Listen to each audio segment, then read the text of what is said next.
చెప్పు చెప్పు నీ ఏడు తెలుసుకోవడము ఏడు గ్రహించవు చెప్పు.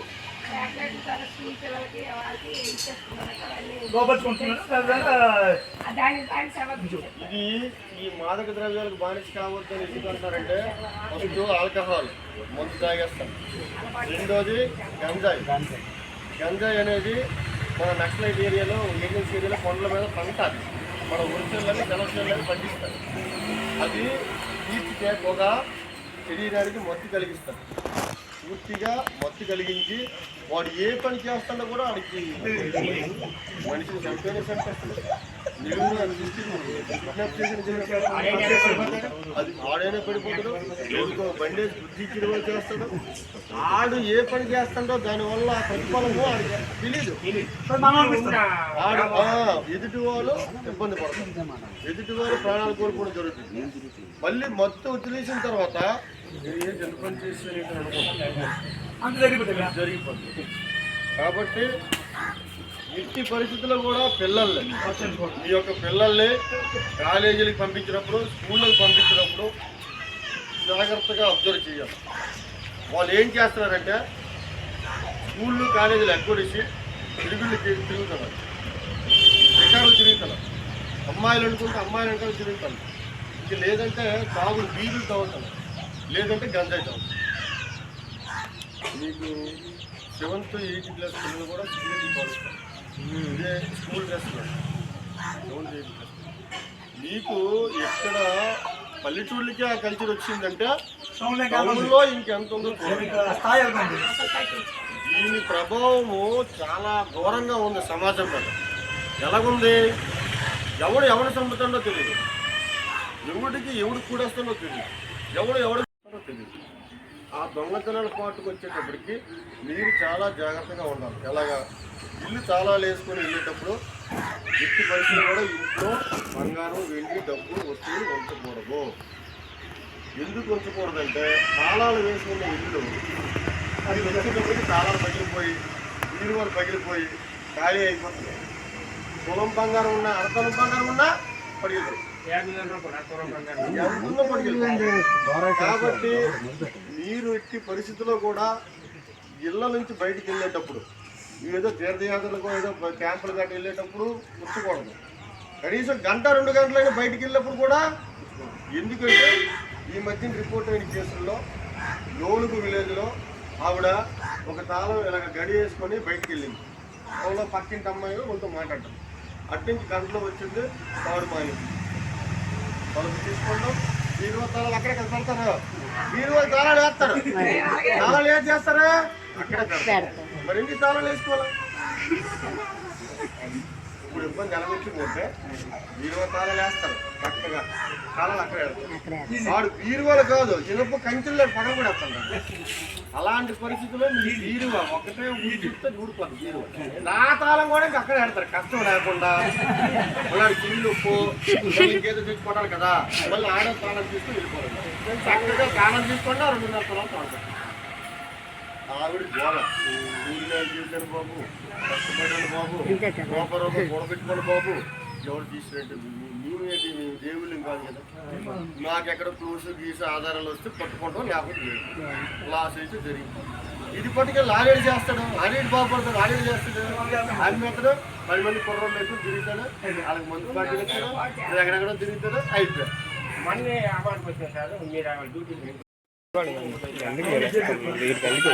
ఇవన్నీ కూడా ఈ మాదక ద్రవ్యాల డబ్బులు లేక ఇంజనీరింగ్ స్టూడెంట్స్, క్యాంపస్లో ఉన్నోళ్ళు, యూనివర్సిటీలో ఉన్నోళ్ళు, ఆఖరికి స్కూల్ పిల్లలు కూడా చాలా మంది దొంగతనాలు పాల్పడుతున్నారు. పిల్లల భవిష్యత్తు మనకి ఫస్ట్ ఇంపార్టెంట్.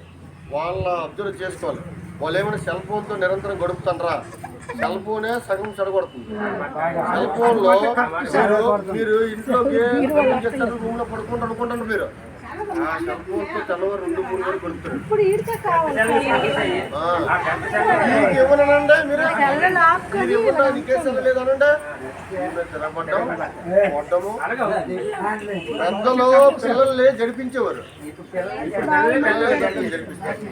టీచర్లు అంటే భయం ఉండేది పిల్లలకి. 1 గంట 2 వరకు నేను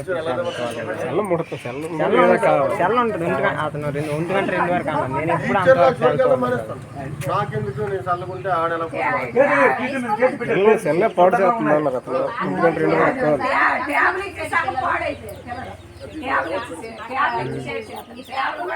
వాడేస్తాను మనవాడు. మళ్ళీ వాడేస్తాను బీరులు ఎట్టకుండా గేమ్లు ఆడేస్తాను.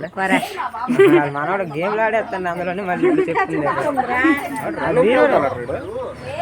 ఇప్పుడు సిగరెట్ మందు రావాలంటే ఒక 20 సంవత్సరాలు 25 సంవత్సరాలు 30 సంవత్సరాలు 16-15 నుంచి వచ్చేస్తున్నాయి. ఇవన్నీ మార్చకపోతే భవిష్యత్తులో సమాజం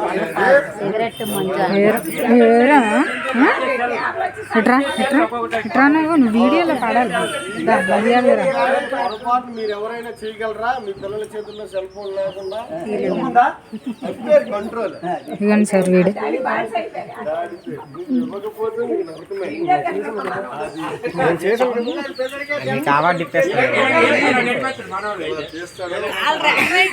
మీరు చూడరు, మీ పనిలో మీరు ఉంటారు.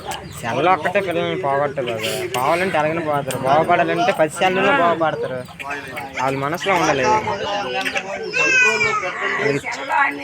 ఒకవేళ మీ మాటకు వినకపోతే పోలీసుల ద్వారా లేకపోతే మార్చే ప్రయత్నం చేయాలి. కానీ 6 నెలలకు వదిలిస్తే మాత్రము ఏదో రోజు తండ చేసి ఏదో గొడవ చేసి ఏదో జైలుకి పోతాడు. ఇబ్బంది పడతారు, బాధపడతారు. ఎంత డబ్బు పెట్టుకుంటుంది అవి చూసుకోండి జాగ్రత్తగా. ఇటువంటి స్కూల్లో చదువుకోవడానికి ఇస్తున్నారమ్మా, ఆ సబ్జెక్ట్ వరకు చూసుకోవాలా. ఏదైతే వీళ్ళకి అవసరమో అది డౌన్లోడ్ చేసుకొని చదువుకోవాలా. వచ్చేస్తారమ్మా సినిమాలు చూసుకోవడాలు అన్ని సినిమాలు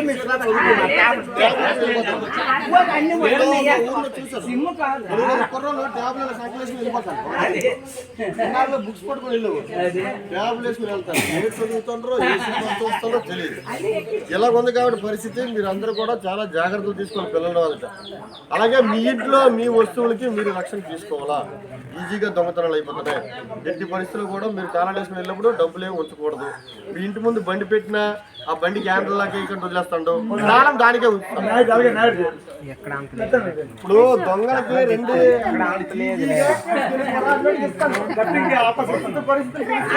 జాగ్రత్త పడట్లేదు. ఎందుకు?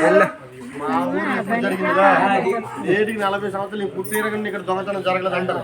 జరిగిపోయిన తర్వాత బాధపడతారు, ఏడుస్తారు, బాధపడతారు. తర్వాత ఎవడో దొరకదు. కాబట్టి తాళాలు హ్యాండిల్లోకి వేసుకోవాలా, తాళాలు ఇంట్లో పెట్టుకోవాలా.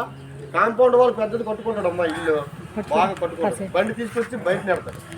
అది లోపల సేఫ్గా ఉంటుంది కదా. అంటే అలాగే నిర్లక్ష్యంతో చాలా వస్తువులు కోల్పోతున్నారు. ఎట్టి పరిస్థితుల్లో నిర్లక్ష్యం వద్దు. అలాగే సోషల్ మీడియాలో ఆన్లైన్లో ఎవరైనా ఫోన్ చేసి మీరు బ్యాంక్ మేనేజర్ని నెంబర్ చెప్పండి, లేకపోతే మీ పెన్షన్ అయిపోద్ది, మీ ఆధార్ నెంబర్ చెప్పండి, మీ అకౌంట్ నెంబర్ చెప్పండి, మీ పిన్ నెంబర్ చెప్పండి అని అంటే మీరు ఏదో చెప్తారనుకో భయపడే మీ అకౌంట్లో డబ్బు కాదు. ఇప్పుడు అంతా కూడా డబ్బు అకౌంట్లో ఉంటుంది కాబట్టి వాడు అంటాడు నీకు పెన్షన్ అయిపోద్ది, నువ్వు అర్జెంట్గా నీ డీటెయిల్స్ చెప్పకపోతే నీ పెన్షన్ అయిపోద్ది అంటాడు. నా పెన్షన్ అయిపోతే గుండె పెన్షన్ అయిపోయి చెప్పేసావు అనుకో మొత్తం లాగేస్తాడు. ఫింగర్ ప్రింట్స్ వేసిమంటాడు, రకరకాల మీ దాని డీటెయిల్స్ ఇవ్వమంటాడు. ఏది కూడా ఫోన్లో అడిగితే ఎవరు చెప్పకూడదు. ఫిజికల్గా మనిషి గవర్నమెంట్ అధికారి ఎవరైనా ఉంటే తప్పితే మీరు కన్సల్ట్ ఆఫీస్కి వెళ్ళి కనుక్కోవాలి తప్పించి ఫోన్లో ఎవరో ఏదో అడిగారో సమాచారం చెప్పారా. అకౌంట్లో మీ డబ్బు కాలి, మీ పెన్షన్ డబ్బులు కాలి, మీరు ఏదైతే ట్రై చేస్తున్నారో దాని మీద అడుగుతున్నాడు. మీరు లోన్ కోసం తిరుగుతున్నారు అనుకో, మీకు లోన్ కావాలా, లోన్ ఇప్పిస్తారంటాడు. వాడి దగ్గర వివరాలు ఉంటాయి మీవి. మీరు వివరాలు లేకపోతే మీరు బుట్టలో పడరు కదా. మీ పేరు ఉంటుంది, మీ ఫ్యామిలీ డీటెయిల్స్ ఉంటాయి, మీ ఊరు ఉంటుంది, పక్కింటి పేరు ఉంటుంది, అన్నీ ఉంటాయి. మన లాంగ్వేజ్లోనే మాట్లాడతాం. అలాగైతేనే మనం వాడు మోసం ఆడు దీంట్లో పడతాం. ఆడు వేరేగా మాట్లాడితే నువ్వు పడతావేంటి, ఈడో నన్ను అడుగుతుంది నువ్వు చెప్పు. నీలాగే తెలిసిన వ్యక్తిలాగే మాట్లాడుతాడు. కానీ ఎట్టి పరిస్థితుల్లో కూడా వాళ్ళ బుట్టలో మీరు పడ్డారా డబ్బు ఖాళీ. అదొకటి. పిల్లలకు జాగ్రత్తగా తీసుకోవడం, ఈ మొత్తం పదార్థాలు దూరంగా ఉంచడము, 2 మీ వస్తువులకు జాగ్రత్తగా భద్రపరుచుకోవడము, అలాగే ఈ ఆన్లైన్లో మోసాలు గురి కావాలి. అర్థమైందా? అదర్వైజ్ ఇన్ని జాగ్రత్తలు తీసుకున్నా ఏదైనా జరిగితే మమ్మల్ని సంప్రదించినట్టయితే కొత్త వ్యక్తులు కానీ ఎవరైనా మీకు అనుమానాస్పద వ్యక్తులు కనబడితే 100కి నెంబర్ అవ్వాలి, 100కి ఫోన్ చేయాలి. 100 నెంబర్ డైల్ చేసి మా గ్రామంలో పలానా వ్యక్తులు తిరుగుతుండ్రు వీళ్ళ మీద అనుమానంగా ఉన్నదని చెప్పాలి. నువ్వు అడగాలేదు చెప్పలేదు అనుకో హాయిగా తిరుగుతారు. అలాగే ఏ ఇంట్లో ఏటుంది చూస్తే వేసేస్తారు. మీరు అడిగితే వీళ్ళు అలర్ట్గా ఉన్నారా బాబు ఇక్కడ రాకూడదని పారిపోతారు. అడగాలి, ప్రతి ఒక్కరు క్వశ్చన్ చేయాలి. లేదా మీకు డౌట్ ఉంటే 100కి సమాచారం ఇవ్వాలి. ఇస్తే మేము వచ్చి వాళ్ళ తాలూకు ఎంక్వైరీ చేసి మీరు చూసుకోండి. ఓకేనా? Thank you. 10 నిమిషాలు విన్నందుకు అందరికి కూడా థ్యాంక్ యూ వెరీ మచ్. యూట్యూబ్లో